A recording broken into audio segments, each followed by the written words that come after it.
Hey everyone, welcome. Today we're going to demystify the absolute fundamentals of the C programming language. We're going to peel back the layers and actually see how C talks directly to the machine, turning what seems really complex into something that just clicks. All right, let's just dive right in. Before we even think about writing a single line of code, I want to ask a really basic question. It's a question that gets right to the heart of how C works. So, how does a computer actually remember anything? I mean, when you tell it to store a number, where does that number go? And maybe more importantly, how does the computer find it again later? So think of it like this, a giant, enormous warehouse. That's your computer's memory. And inside, there are millions, maybe billions of little shelf spots. Every single spot has its own unique address, just a number, like a house number, so you can find exactly where you put something. Now, here's the cool thing about C. It doesn't try to hide this warehouse from you. Nope. It hands you the keys and says, go for it. The whole place is yours.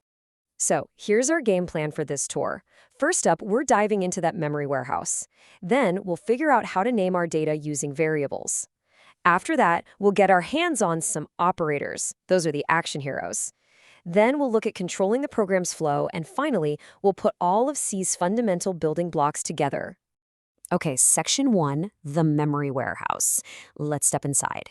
You can see it's just a massive, kind of chaotic space, right?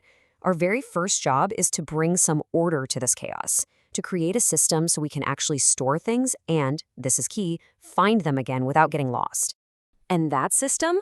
Well, that's exactly what a variable is. I mean, who wants to remember a crazy shelf address like 48,351? No one. So C lets you just put a label on that spot, a nice human-readable name like my age or total score. That name, the variable, is basically our labeled box in the warehouse. So much easier to work with, right?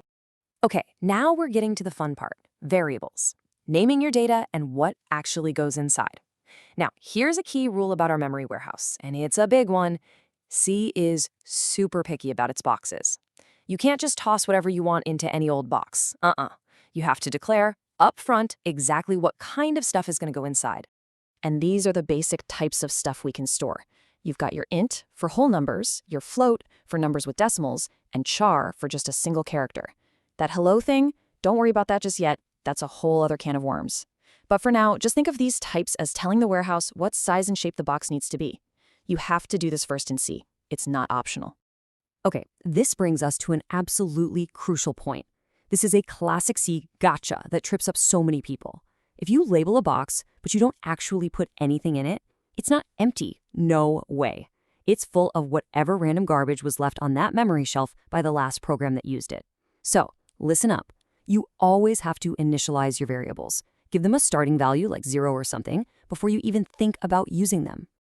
All right, next up, operators, the action heroes of C. So we've got our labeled boxes, they're all organized, but what now? How do we actually do anything with what's inside? Well, for that, we need some tools. And in the world of C, these tools are called operators. So C has all the usual math operators you'd expect, right? Plus, minus, all that stuff.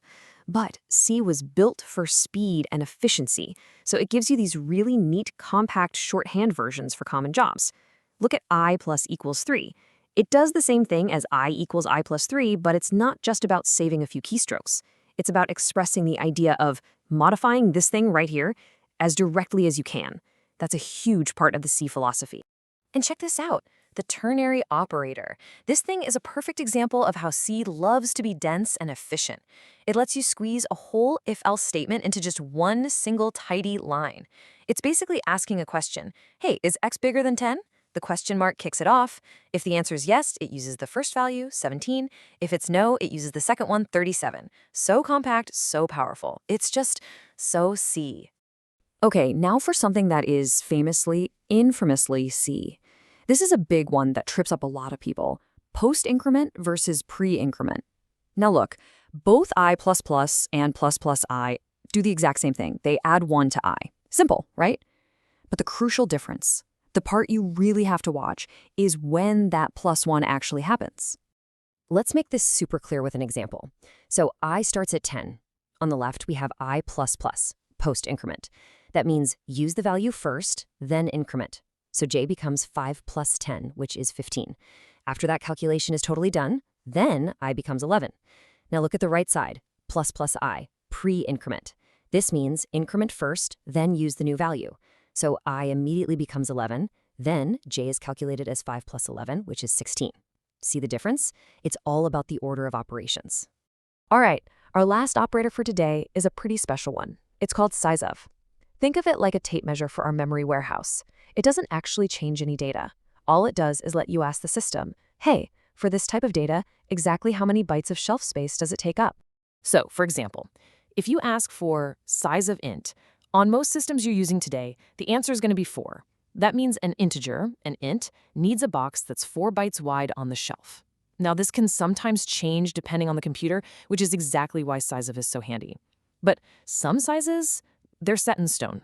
For instance, size of char. The answer to that is always 1. On every single C system ever. It's part of the C standard. A char is 1 byte, period. And that consistency is super important. It's one of the fundamental building blocks that makes C so reliable. Okay, so let's recap. We have our boxes, which are variables. We have our tools, the operators. But, a warehouse full of boxes and tools doesn't really do anything on its own, does it? We need a plan, a set of instructions. We need something that tells the computer what to do and when to do it. And in programming, we call that flow control. And really, flow control boils down to 2 main ideas. First, you've got decisions. That's your classic if-else statement. If this is true, do this, otherwise do that. It's like a fork in the road for your code. The second big idea is repetition, doing things over and over. And for that, you've got things like the while loop, which just keeps on doing something as long as a certain condition is true. But honestly, the real workhorse of looping in C is the for loop. And the reason everyone loves it is because it bundles the 3 things you always need for a loop into one neat little package. First, the initialization, I equals 0, where do we start? Second, the condition, I less than 10, when do we stop? And third, the after part, I++, how do we get from the start to the end? It's just so clean and organized. All right, let's wrap this up with a quick recap. It's time to take a step back and just look at all the pieces we've put together. We've just walked through some of the most powerful, fundamental ideas in the C language. And what's really amazing is that with just these few simple building blocks, you can construct pretty much anything you can imagine. So let's put it all together. Our big picture starts with memory, our giant warehouse. We organize it with variables, our labeled boxes. We define what can go in those boxes with types. We use operators, our tools, to work on the stuff in the boxes. And finally, we put it all into motion with flow control, which is like our step-by-step instruction manual. You can really see how each piece builds on the last one. So by getting a handle on these core building blocks, you're not just looking at a bunch of confusing code anymore. You're starting to see the fundamental logic of the machine itself. You've seen the raw components, the parts, the tools, the blueprint. So the only real question left is, what's the first simple machine you're going to build?